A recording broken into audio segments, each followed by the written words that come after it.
श्री स्वामी समर्थ. देवाला हे कधीच सांगू नका की तुमच्या अडचणी किती मोठ्या आहेत. त्या अडचणींना सांगा की तुमचा देव किती मोठा आहे. ज्यावेळी तू जाशील काळोखात त्यावेळी तुझी सावलीही सोडेल साथ. तू घाबरू नकोस, स्वामीच पकडतील तुझा हात. ब्रह्मांड नायक. जाणीव ठेव शुद्ध मनासी, काय व्यर्थ बरळतो. कशाशी असो भूक त्यासी, तू पुढे काय ठेवितो. जाणले समर्था तुम्ही माझ्या मनीचे भाव, म्हणूनच ओठावर असते केवळ स्वामी समर्थांचे नाव. स्वामींची लीला अपरंपार आहे. फक्त मनापासून श्रद्धा आणि विश्वास ठेवा. बंद केले नयन माझे, चित्त रूप बघुनी तुझे. स्वामी तिन्ही जगाचा तू, माय बाप हाय या जनाचा. विश्वास ठेव, जिथे संपते मर्यादा तुझी तिथून साथ देतो मी तुझी. आयुष्यात तुम्ही कितीही आनंदी आहात हे महत्त्वाचे नाही, तुमच्यामुळे किती जण आनंदी आहेत याला जास्त महत्त्व आहे. श्री स्वामी समर्थ. उगाची भीतोसी भय हे पळू दे, जवळी उभी स्वामी शक्ती कळू दे. जगी जन्म मृत्यू असे खेळ ज्याचा, नको घाबरू तू असे बाळ त्याचा. यशस्वी होण्याचा एक उत्तम पर्याय आहे. दुसऱ्याचं भलं झालेलं पाहण्याची ताकद आपल्या मनात असली पाहिजे. नको होऊ उदास, मी हायच तुझ्या आसपास. डोळे बंद करून कर आठवण बघ मी, हाय तुझा विश्वास. श्री स्वामी समर्थ. येणाऱ्या संकटावर मात कशी करता येईल याचा एवढा विचार करा की संकटालाही येण्याआधी विचार करावा लागेल. तू कोणाला फसवू नकोस, मी आहे तुझ्या पाठीशी. तुझी फसवणूक होऊ देणार नाही. साधं सोपं जगावं, दिलखुश हसावं, न लाजता रडावं, राग आला तर चिडावं, पण झालं गेलं तिथल्या तिथेच सोडावं. कितीही संकटे आली तरी स्वामींचा हात माझ्या खांद्यावर असावा आणि मृत्यूला जवळ करतानाही माझा देह माऊलींच्या मांडीवर असावा. मी शरीराने तुम्हाला दिसत नसलो तरी मी सदैव तुमच्या पाठीशी राहील. श्री स्वामी समर्थ. तू कर्मत फिक्र जो हुआ नहीं, मैं करूंगा वो जो तूने सोचा ही नहीं. ऐहिक जीवनाचे नश्वर स्वरूप जाणावे, निष्काम कर्म करावे.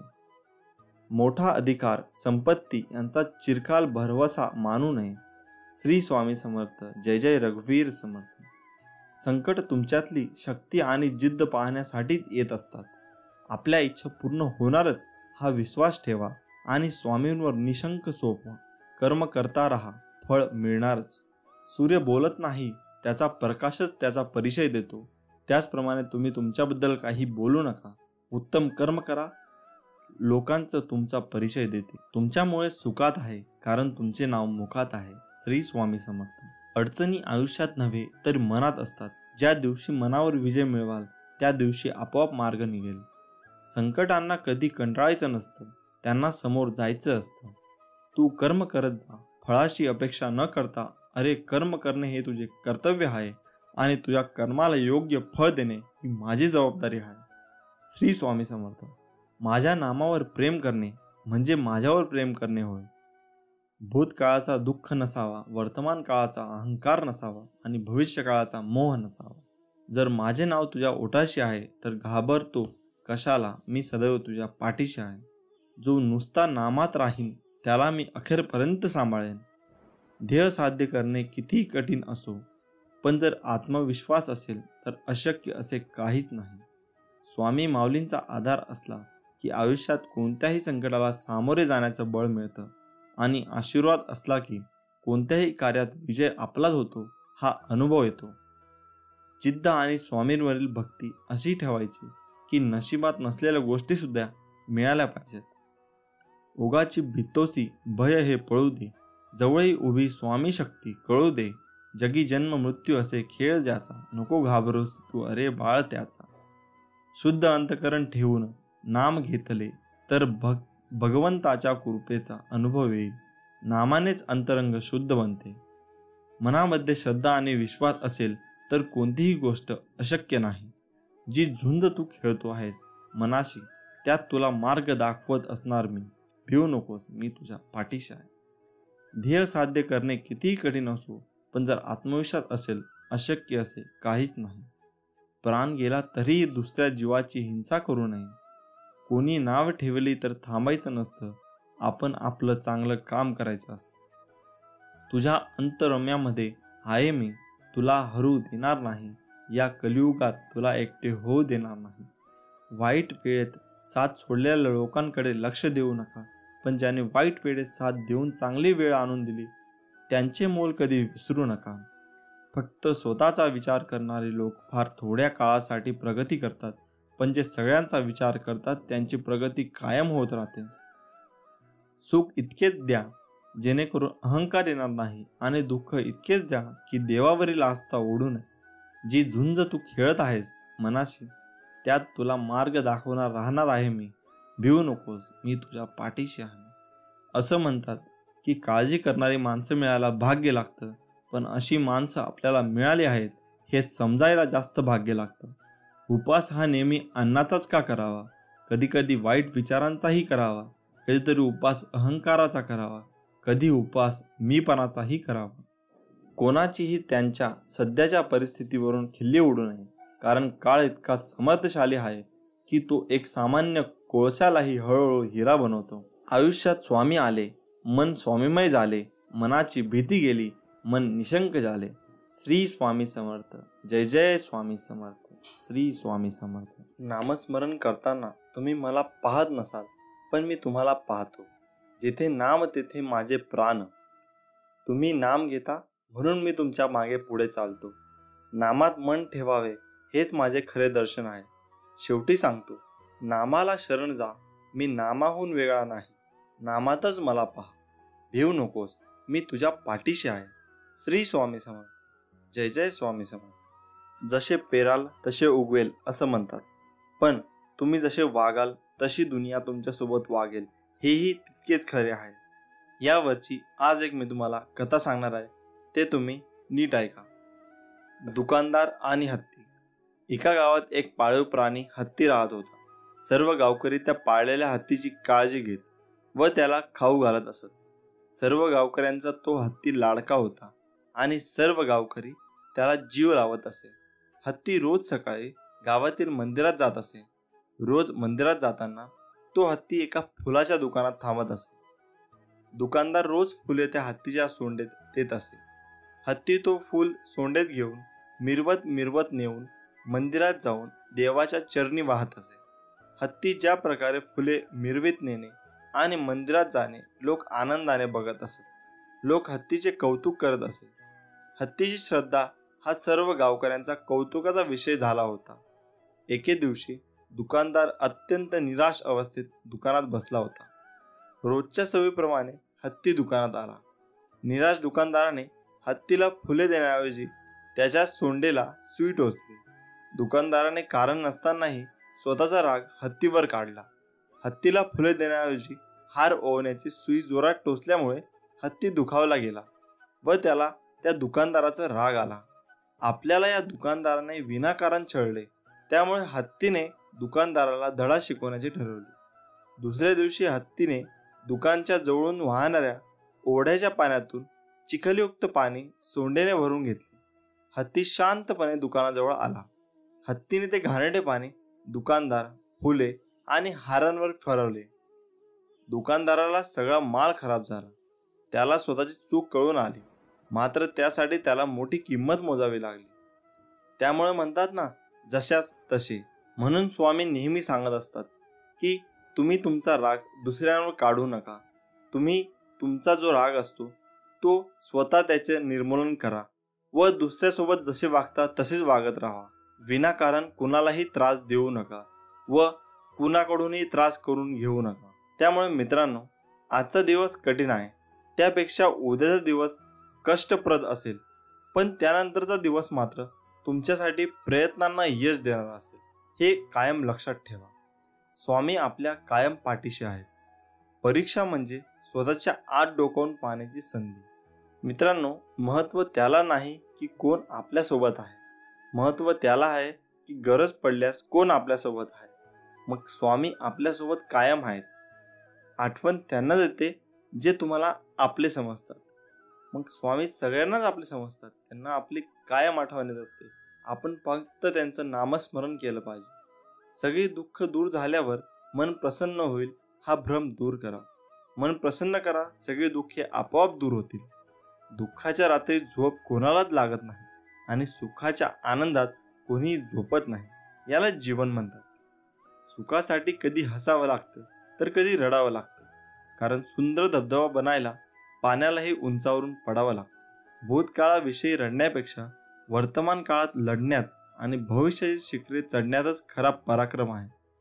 आयुष्यात काही नसले तरी चालेल, पण तुमच्यासारखा प्रेमळ माणसाची साथ मात्र असू द्या.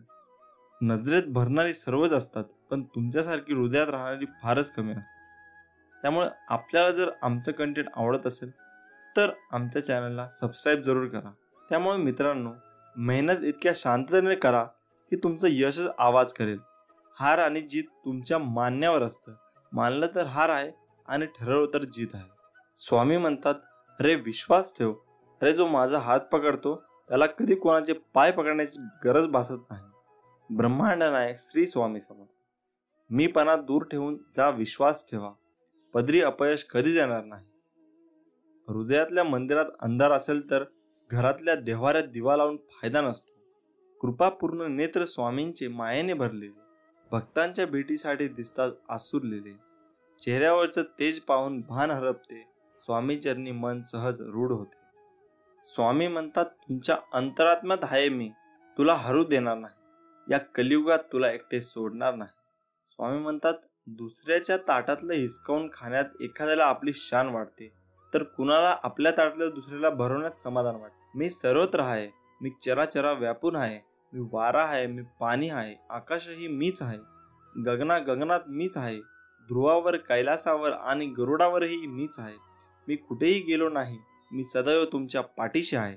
आपल्याला दुःख देणारे जगात कमी नाहीत, हे तितकंच सत्य आहे जितकंच सत्य हेही आहे की आपल्याला आईच्या मायेने जवळ घेणारे स्वामींशिवाय कोणीही नाही. जिथे सर्व असमर्थ तिथे फक्त स्वामी समर्थ. श्रम करा, सुख मिळेल. त्याग करा, आत्मानंद मिळेल. दान करा, धन मिळेल. सहाय्य करा, सोबत मिळेल. व्यसन सोडा, शांती मिळेल. कला शिका, अमर व्हाल. मीपणा सोडा, मोठे व्हाल. प्रार्थना करा, प्रगती होईल. ध्यान करा, ज्ञान मिळेल. भक्ती करा, मुक्ती मिळेल. समाधानी रहा, सुखी व्हाल. श्री स्वामी समर्थ. जो असे कारण सर्व सृष्टीसी, अकारणे जो लावी भक्तीसी, फुलवी मनांच्या दंभ युक्तीसी, असा अविनाशी स्वामी माझा. मोठा अधिकार संपत्ती यांचा चिरकाल भरवसा मानू नये. श्री स्वामी समर्थ. जय जय रघुवीर समर्थ. विश्वास ठेव, जिथे संपते मर्यादा तुझी, तिथून साथ देतो मी तुझी. भिवू नकोस, मी तुझ्या पाठीशी आहे. एवढं वाक्य पुरेसं आहे कोणत्याही संकटावर मात करण्यासाठी. मनामध्ये श्रद्धा आणि विश्वास असेल तर कोणती गोष्ट अशक्य नाही आहे. हातावरील रेषेत दडलेलं भविष्य बघू नका, त्याच हाताने कष्ट करा व स्वतःचे भविष्य घडवा. स्वप्न ती नव्हेत जी झोपल्यावर पडतात, स्वप्न ती की जी तुम्हाला झोपूच देत नाही. स्वतःवर असलेला विश्वास जेव्हा अधिकाधिक घट्ट होतो तेव्हा तोच विश्वास आपल्या आयुष्यातही परावर्तित होतो. स्वतःचे ध्येय हेच स्वतःचे जीवन कार्य समजा. प्रत्येक क्षणी त्या ध्येयाचे चिंतन करा, त्याचे स्वप्न पहा आणि त्याचा आधारही घ्या. सूर्य सर्व प्रकारच्या चांगल्या वाईट वस्तूवर प्रकाश टाकतो, परंतु स्वतः मात्र पूर्णपणे शुद्ध राहतो. अशा सूर्यप्रकाशाप्रमाणे आपण आपले चारित्र्य घडवले पाहिजे. सामर्थ्य हे सांगण्याची अथवा पाहण्याची वस्तू नसून वेळ आल्यावर कृती करण्याची ती गोष्ट आहे. सर्व गोष्टींना पुरून उरणारी एकच गोष्ट आहे, ती म्हणजे कष्ट, कष्ट आणि कष्ट. सचोटीचा मनुष्य निर्माण करणे हीच परमेश्वराची उदात्त कलाकृती आहे. श्री स्वामी समर्थ. जय जय स्वामी समर्थ. श्री दत्तात्रेय यांचे तिसरे अवतार म्हणून अक्कलकोटचे श्री स्वामी समर्थ मानले जातात. आपणाला आयुष्यात काही मिळवायचे असेल तर ती फक्त स्वामी कृपाच, दुसरं काहीही नको, ही खरी एक भावना अंतःकरणात खोलवर रुजवावी, कारण तीच एकमेव शाश्वत सुखाच्या विसाव्याची जागा आहे. बाकी सर्व अशाश्वत असतं आणि म्हणूनच दुःखदायकही असतं. यासाठी स्वामी मला फक्त तुम्ही हवेत अशी तळमळ जीवाला लागली तरच स्वामींच्या अस्तित्वाची प्रचिती येत असते. आणि मग सुखदुःखासारख्या क्षुल्लक गोष्टींची बाधा स्वामी आपल्याला होऊनच देत नाहीत, कारण स्वामी माऊली म्हणजे साक्षात दत्तमूर्ती. दाय म्हणजे देणारा, सर्व काही आपल्या भक्तावर प्रेमाने लुटवणारा कृपा सिंधूच आहे तो. फक्त आपली अढळ निष्ठा आणि अनन्य प्रेम हवे माऊलीवर. तू कर मत फिक्र, जो हुआ नहीं मैं करूंगा वो जो तूने सोचा ही नाही. श्री स्वामी समर्थ. स्वामी म्हणतात, फक्त तू कोणाला फसवू नकोस. मी आहे तुझ्या पाठीशी. तुझी फसवणूक होऊ देणार नाही. अडचणी आयुष्यात नव्हे तर मनात असतात. ज्या दिवशी मनावर विजय मिळवाल त्या दिवशी आपोआप मार्ग निघेल. जी झुंज तू खेळतो आहेस मनाशी, त्यात तुला मार्ग दाखवत असणार मी. भिवू नकोस, मी तुझ्या पाठीशी आहे. जीवनात सगळ्याच गोष्टी वाईट घडत असतील, एकही गोष्ट आपल्याला पाहिजे तशी होत नसेल तर रडत नाही बसायचं. कदाचित तुमच्या काम करण्याची पद्धत चुकीची असू शकते. फक्त तेव्हा एकच गोष्ट लक्षात ठेवा, जर बाकीचे करू शकतात तर मी का नाही. मला माहीत आहे तुम्ही पूर्ण करू शकता, कारण तुमच्यात तेवढी क्षमता आहे आणि जिद्द सुद्धा. आता तुम्ही चालू केलेली शर्यत तुम्ही संपवायची आहे, कारण लोक इथे तुमच्या हरण्याची वाट बघत आहे. असं म्हणतात की काळजी करणारी माणसं मिळायला भाग्य लागतं, पण अशी माणसं आपल्याला मिळाली आहेत हे समजायला जास्त भाग्य लागतं. विश्वास ठेव, अरे जो माझा हात पकडतो त्याला कधी कोणाचे पाय पकडायची गरज भासत नाही. कोण म्हणतं स्वामी दिसत नाही? स्वामी तर तेव्हा दिसतात जेव्हा कोणी दिसत नाही. श्री स्वामी समर्थ. माणूस विचार करतच असतो, पण ते विचार चांगले असावेत आणि त्याची दिशा चांगली असावी, हे महत्त्वाचे. थोर व्यक्तींचे विचार हे आपल्याला जगण्याला एक प्रकारे दिशा देत असतात. श्री स्वामी समर्थ म्हणतात, उपवास हा नेहमी अन्नाचाच का करावा? कधी कधी वाईट विचारांचाही करावा. कधी कधी उपवास अहंकाराचा करावा. कधी कधी उपवास मीपणाचा करावा. आयुष्यात एक गोष्ट नेहमी लक्षात ठेवा, मीपणा सोडा, मोठे व्हाल. स्वामी म्हणतात, हृदयातल्या मंदिरात अंधार असेल तर घरातल्या देवारात दिवा लावून फायदा नसतो. जर तुम्ही स्वामींच्या या बोलण्यावर सहमत असाल तर कमेंट बॉक्समध्ये श्री स्वामी समर्थ नक्की लिहा. स्वामी म्हणतात, जर माझे नाव तुझ्या ओठाशी आहे तर घाबरतो कशाला? मी सदैव तुझ्या पाठीशी आहे. तुम्ही नाम घेता म्हणून मी तुमच्या मागे पुढे चालतो. नामानेच मन अंतःकरणात प्रवेश करून स्थिर बनते. नामाने काळजी वाटणे नाहीसे होते, मग तळमळही आपोआप जाते. मृत्यूनंतर जे जे काढून घेतले जाईल तो संसार असेल, पण मृत्यूनंतर जे चितेच्या ज्वालासोबत लपटून घेईल ते तुमचे कर्म असेल आणि मी तुमच्या सोबत असेन. मी तुझ्या मदतीला सांगून नाही, न बोलता धावून येईन. फक्त माझ्यावर विश्वास ठेव. श्री स्वामी समर्थ. काळजी करू नको, खूप आयुष्य सुंदर आहे. बघण्याचा फक्त दृष्टिकोन बदल. नियत कितीही चांगली असू द्या, ही दुनिया आपल्या दिखाव्यावरून आपली किंमत ठरवत असते. आणि आपला दिखावा कितीही चांगला असू द्या, परमेश्वर आपली नियत ओळखून आपल्याला फळ देत असतो.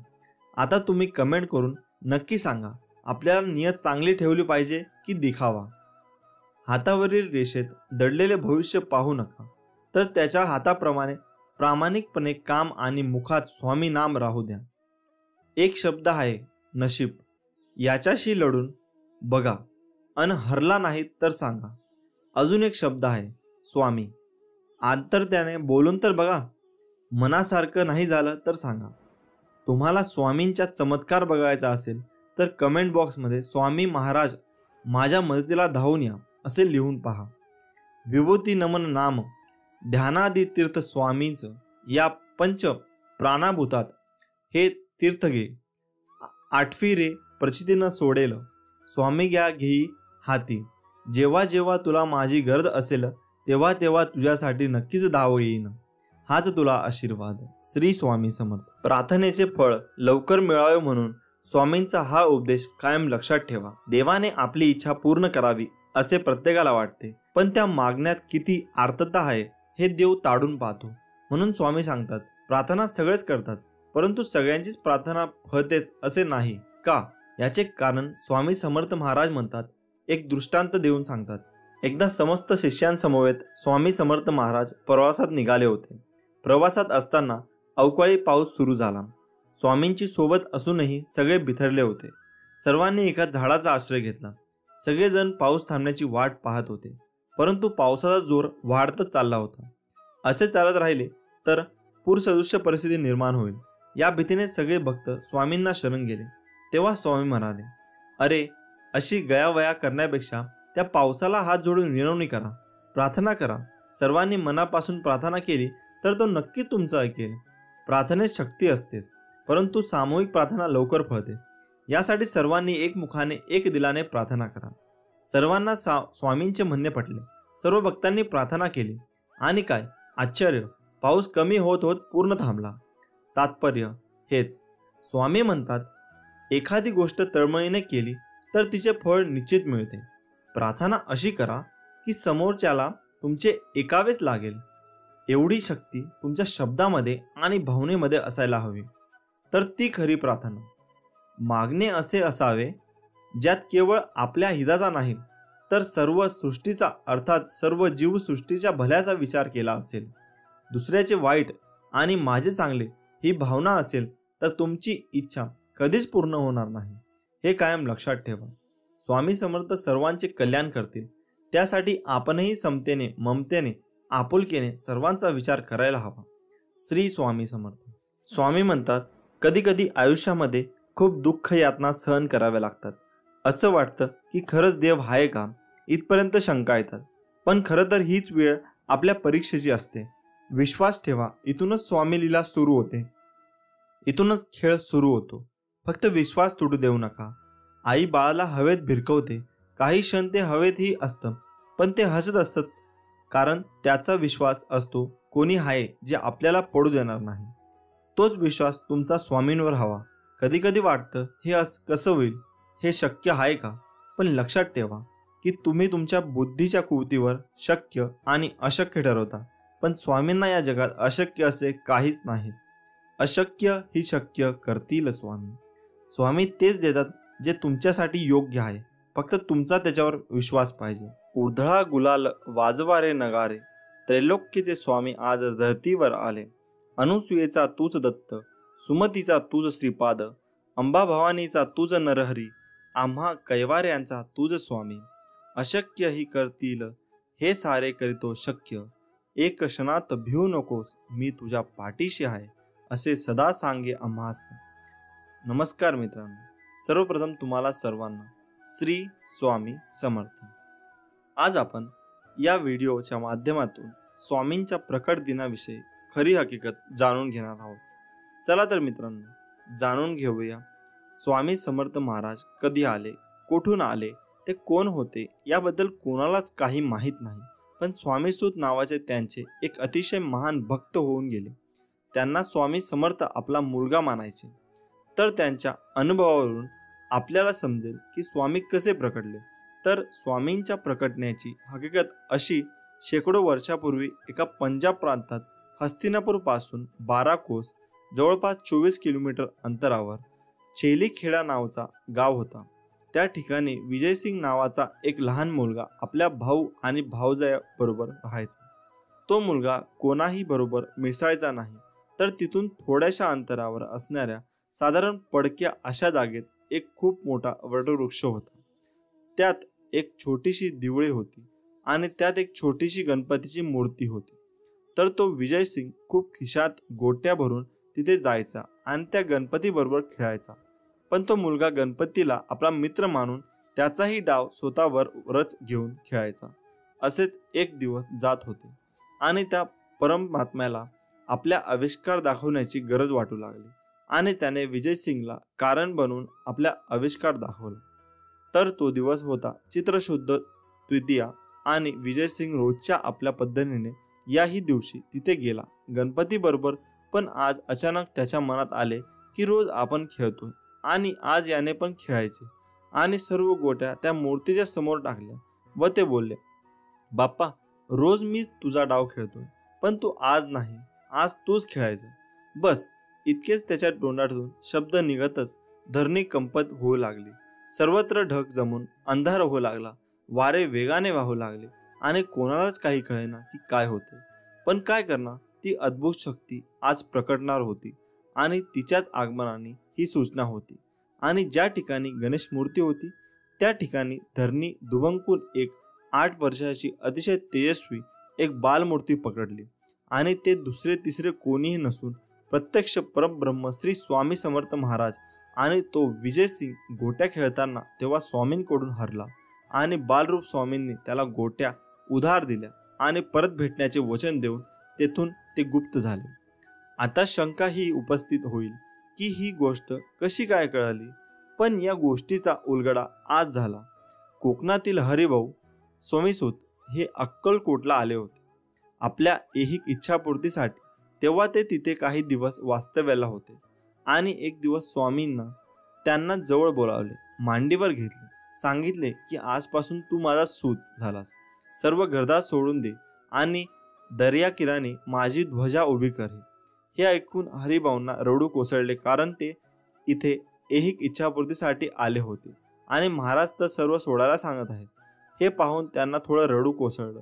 तेव्हा स्वामी त्यांना म्हणाले की रडतोयस काय, माझे पोट बघ किती मोठे आहे, त्यावर हात फिरून बघ.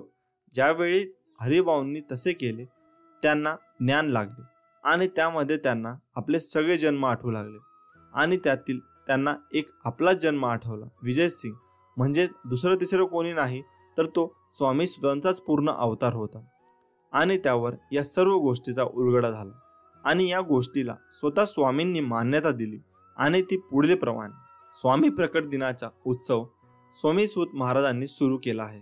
ज्यावेळी सोमीसूत महाराज हा उत्सव अक्कलकोटमध्ये करत होते तेव्हा भुजंगासारख्या भक्तांनी स्वामींना प्रश्न विचारला, स्वामीसूत हे काय करत आहेत? तेव्हा स्वामींचे उत्तर असे होते, माझं बळ मी सदेह प्रकटलेल्या दिवसाचा उत्सव करत आहे. नाना रेखी नावाचे अहमदनगर येथे स्वामी भक्त होते. ते स्वामीसुतांच्या सांगण्यावरून अक्कलकोटला आले होते. तर ते पिंगला ज्योतिष विद्येत पारंगत होते. स्वामींनी त्यांना आज आज्ञा केली की माझी कुंडली बनव. तेव्हा त्यांना खूप आनंद झाला आणि त्यांना लगेचच कुंडली बनवण्याचं काम सुरू केलं आणि काही दिवसातच कुंडली बनली आणि त्यातील स्वामी प्रकटण्याचा मजकूर वरप्रमाणे होता. तर तेही कुंडली घेऊन स्वामीपाशी आले. तेव्हा तिथे भजनाचा कार्यक्रम सुरू होता.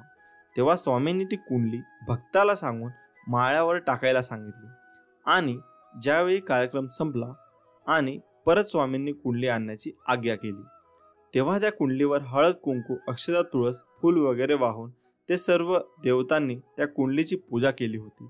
आणि कुंडली पाहून स्वामींनी खूप खुश आणि नानांचा उजवा हात हातात घेऊन त्यांनी आपला हात हातात त्यांच्या ठेवला आणि त्यांच्या हातावर विष्णुपद उमटले.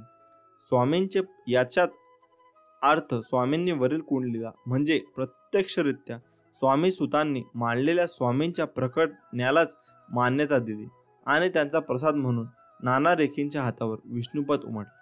आणि आजही स्वामींची कुंडली स्वामींच्या अहमदनगरच्या मठात आहे.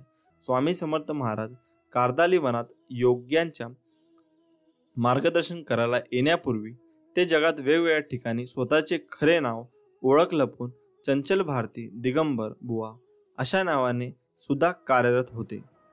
स्वामी समर्थ प्रकट दिन आपल्या सर्वांसाठी खूप मोठी महापर्वणी आहे आणि आपल्या सर्वांच्या पुण्याईने आपल्याला ही माहिती प्राप्त झाली. श्री स्वामी समर्थ. जय जय स्वामी समर्थ. स्वामी समर्थ म्हणतात, मी सगळीकडे आहे, मी कणाकणात व्यापून आहे, मीच पावन आहे, मीच आहे जल, गगनही मीच आहे, अक्कलकोटातही मीच आहे, दोन्ही ध्रुवांवर कैलास पर्वतावर मीच आहे, मी कुठेही गेलेलो नाही आणि जाणारही नाही, मी सदैव तुमच्या पाठीशी आहे. नको होऊ निराश, हारू नको, तुझा आत्मविश्वास, मी आहे तुझ्या जवळपास, झाकून तुझे नयन, कर चिंतन, बघ मी आहे तुझा जवळ. आत्मविश्वास हा सूर्यासारखा असतो, जितकी तुम्ही मेहनत कराल तितकाच तो अधिक चमकतो.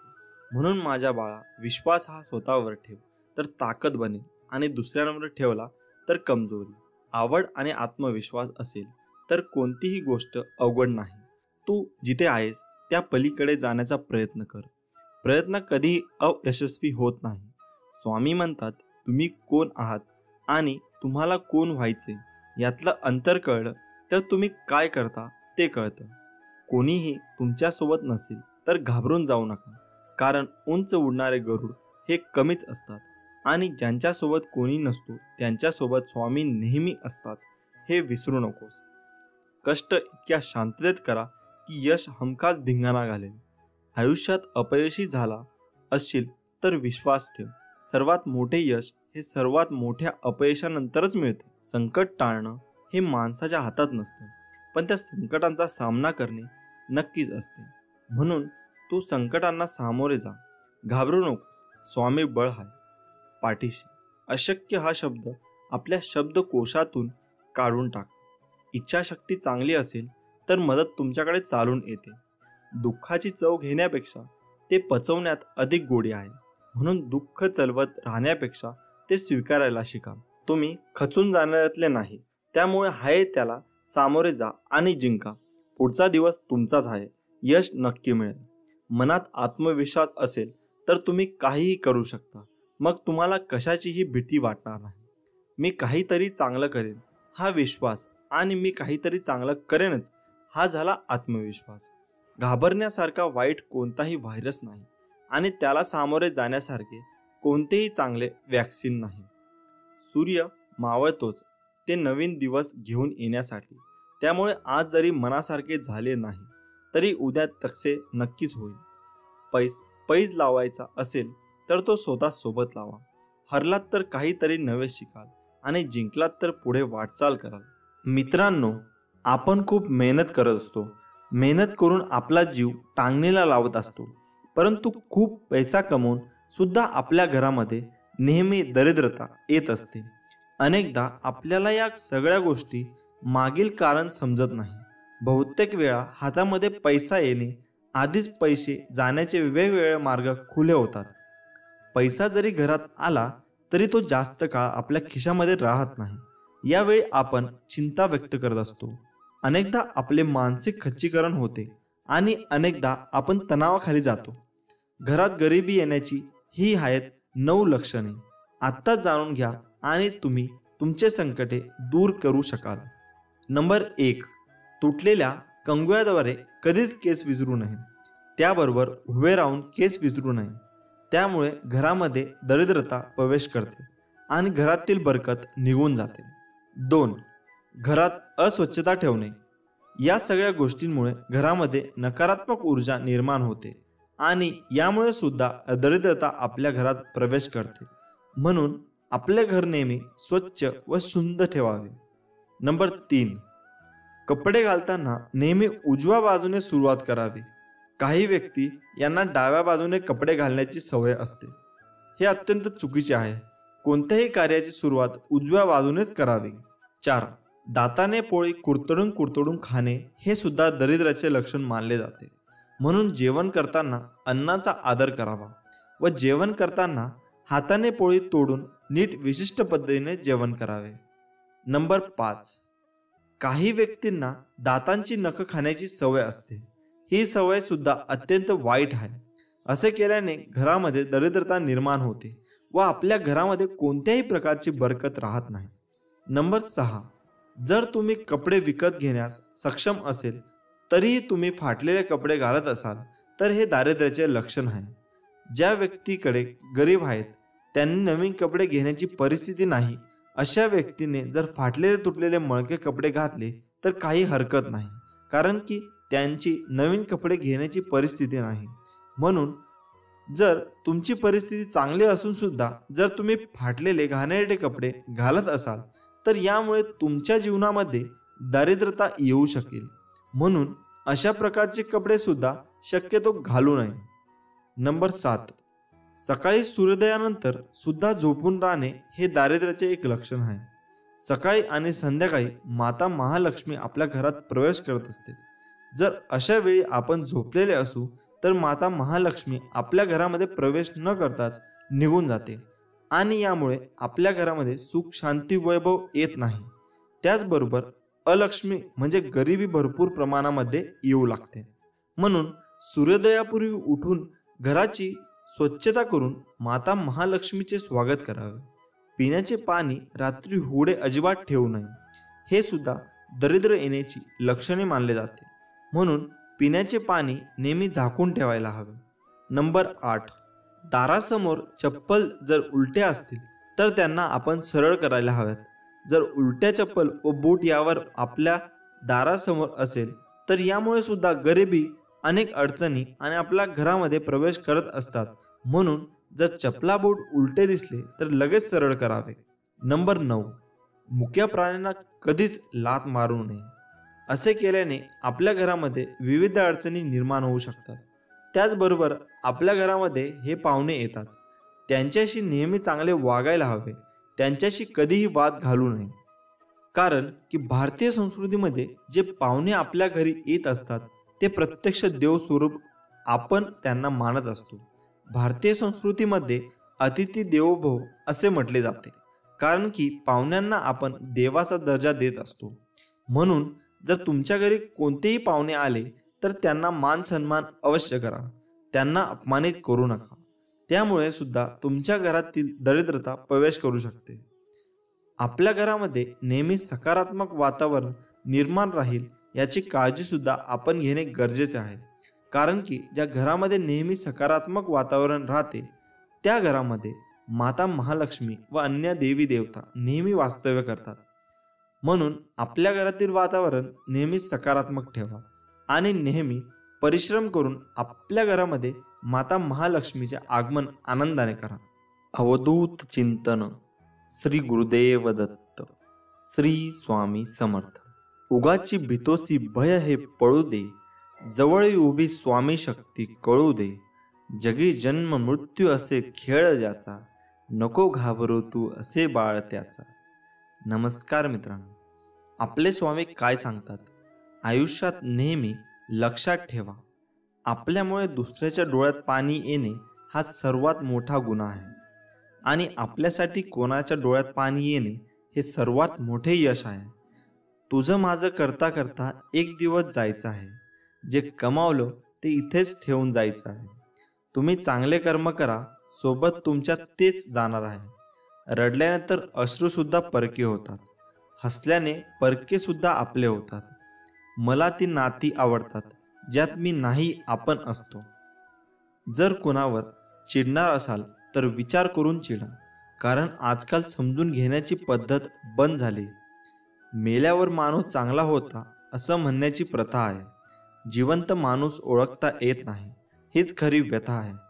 निंदकांना कधीही घाबरू नका, त्यांना आपल्याविषयी जेवढं वाईट बोलता येईल तेवढं बोलू द्या. त्यांच्यामुळे आपलं वर्तन सुधारत जाते. ज्याप्रमाणे गल्लीत 2-4 डुकरं असल्याशिवाय गल्ली स्वच्छ राहत नाही, त्याप्रमाणेच आपल्या अवतीभोवती 2-4 निंदक असल्याशिवाय आपल्या जीवनाचा विकास होत नाही. जग काय म्हणेल हा विचार करू नका, कारण लोक फार विचित्र आहेत. अपयशी लोकांची थट्टा करतात आणि यशस्वी लोकांवर जळतात. स्वतःला असे तयार करा की तुमच्या विरोधकाला तुमचा पाय खेचण्याऐवजी तुमचे हात पकडून पुढे जाण्याची इच्छा निर्माण झाली पाहिजे. कोणतीही गोष्ट साध्य करण्यासाठी फक्त शक्ती असून चालत नाही, तर त्याला सहनशक्तीचीही जोड असावी लागते. माणूस कसा दिसतो यापेक्षा कसा आहे याला महत्त्व असतं, कारण शेवटी सौंदर्याचं आयुष्य तारुण्यापर्यंत तर गुणाचं आयुष्य मरणापर्यंत असतं.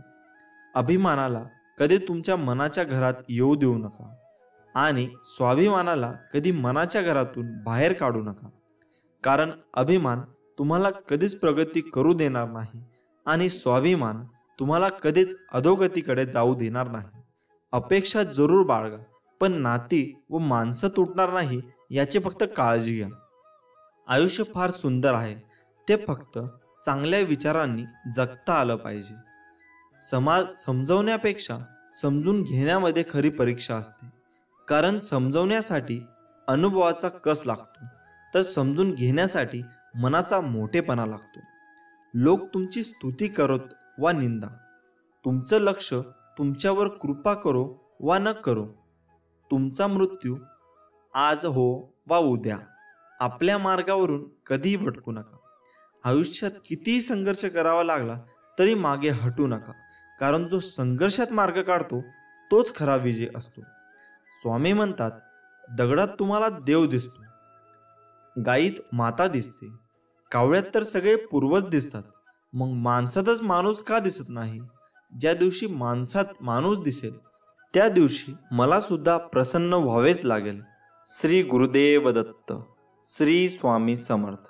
आज आपण जाणून घेणार आहोत देवघरातील काही 24 नियम. ते खूप महत्त्वाचे आहेत व तुम्ही या व्हिडिओमध्ये तो व्हिडिओ पूर्ण बघा आणि आम्हाला कमेंटमध्ये कळवा की हे नियम तुम्हाला कसे वाटले. हा संदेश आपण शेवटपर्यंत नक्की बघा. नियम नंबर 1. पूजेचे ठिकाण ईशान्य भागात असावे आणि त्याची उंची त्याच्या रुंदीच्या दुप्पट असावी. नियम नंबर 2. देवघर अशा ठिकाणी असावे जेथे दिवसभरातून काही काळासाठी सूर्यप्रकाश पोहोचेल.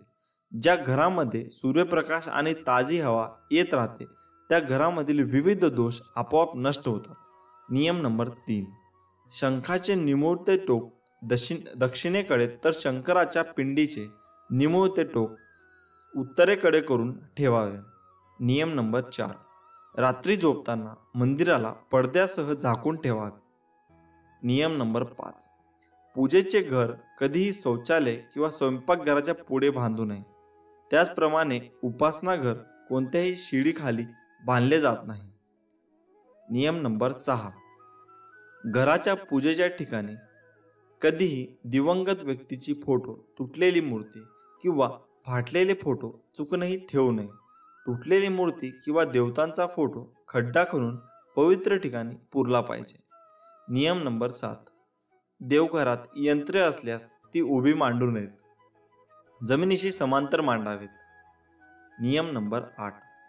कुलदेवीचा टाक, मूर्तीचा अथवा तसबीर, इष्टदेवतेचा फोटो, अगर मूर्ती, लंगडा बाळकृष्ण, नंदी व नागविरहित शंकराची पिंडी काळ्या दगडाची किंवा पंचधातूची असावी. नियम नंबर 9.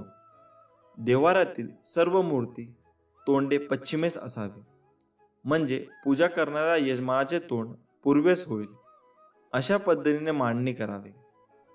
नियम नंबर 10. पूजा घराला तोरण असावे, उंबरठा असावा. नियम नंबर 10. देवघरात प्रकाशासाठी दिवा नेहमी दक्षिण दिशेला लावावा.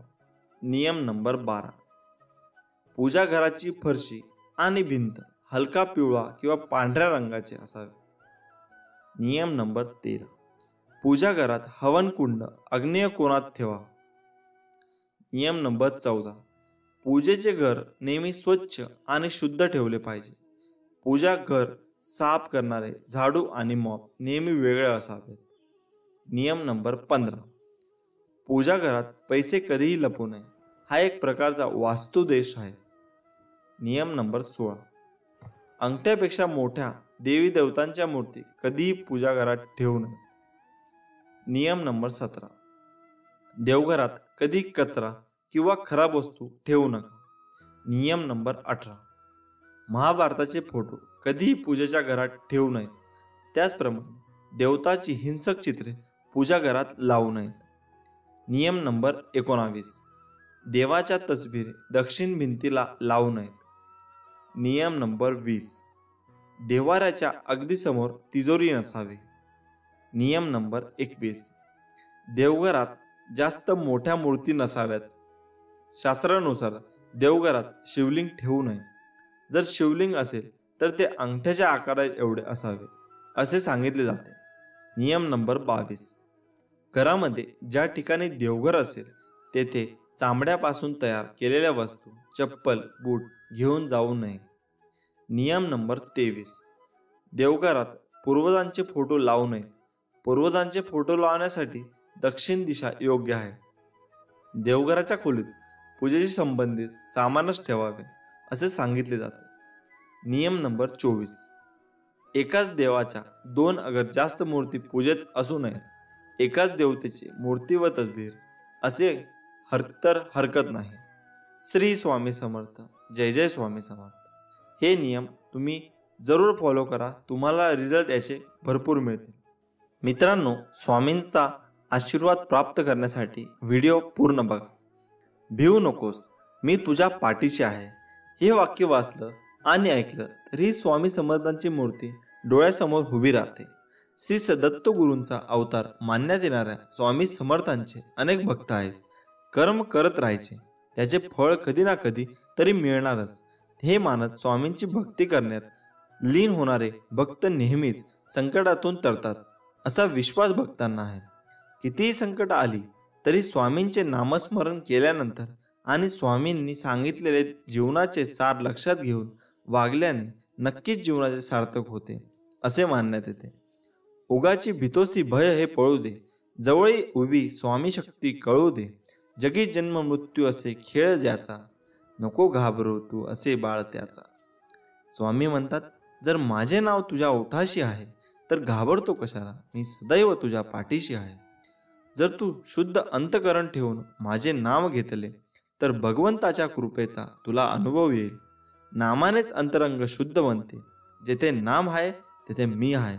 नामावर प्रेम करणे म्हणजे माझ्यावर प्रेम करणे होय. तुम्ही नाम घेता म्हणून मी तुमच्या मागे पुढे चालतो, तुमचे संरक्षण करतो. तू कर्म करत जा, फळाची अपेक्षा न करता. अरे कर्म करणे हे तुझे कर्तव्य आहे आणि तुझ्या कर्माला योग्य ते फळ देणे ही माझी जबाबदारी आहे. तुझ्या प्रत्येक चांगल्या वाईट कर्मांवर मी नजर ठेवून आहे. चुकलास तर माझ्या बाळा तुला फटके द्यायला मी कमी करणार नाही, हे विसरू नकोस. म्हणून कर्म नेहमी चांगले कर. विचारांवर लक्ष ठेव, त्यांचे शब्द होतात आणि शब्दावर लक्ष ठेवत जा, त्याच्या कृतीत उतरतात. कृतीवर लक्ष ठेवत जा, त्या सबबी बनतात. सबबींवर लक्ष ठेव, त्यातून चरित्र घडते. चरित्रावर लक्ष ठेव, ते तुझे भविष्य घडवेल. संकट तुमच्यातली शक्ती आणि जिद्द पाहण्यासाठी येत असतात. तू जिद्द त्या संकटाशी लढता पडलास तर परत माझे स्मरण करून उभा राहा आणि संकटाशी लढ. त्यांच्यात थोडे एक पाऊल पुढे तुझे यश नक्कीच आहे. आपली इच्छा पूर्ण होणारच हा विश्वास ठेव आणि माझ्यावर निशंक सोपवा. कर्म करत राहा. माझ्या प्रिय बाळा, तू नको हो उदास, मी आहे तुझ्या आसपास. डोळे बंद करून कर आठवण, बघ मी आहे तुझा विश्वास. ज्यावेळी तू जाशील काळोखात त्यावेळी तुझी सावलीही सोडेल साथ. तेव्हा तू घाबरून जाऊ नकोस, मी स्वतः पकडतील तुझा हात. तुझ्या अंतरात्म्यात आहे मी, तुला कधी हरू देणार नाही. या कलियुगात तुला एकटे सोडणार नाही. जी झुंज तू खेळतो आहेस मनासी, त्यात तुला मार्ग दाखवणार असणार मी. भिवू नकोस, मी तुझ्या पाठीशी आहे. विश्वास ठेव, जिथे संपते मर्यादा तुझी तिथून साथ देतो मी तुझी. जेव्हा जेव्हा तुला माझी गरज असेल तेव्हा तेव्हा तुझ्यासाठी नक्कीच धावत येईन. हाच तुला आशीर्वाद. श्री स्वामी समर्थ. जय जय स्वामी समर्थ. मित्रांनो, तुम्हाला जर व्हिडिओ आवडला असेल तर आमच्या व्हिडिओला लाईक करा आणि चॅनलला सबस्क्राईब नक्की करा. भेटूया पुढच्या व्हिडिओमध्ये.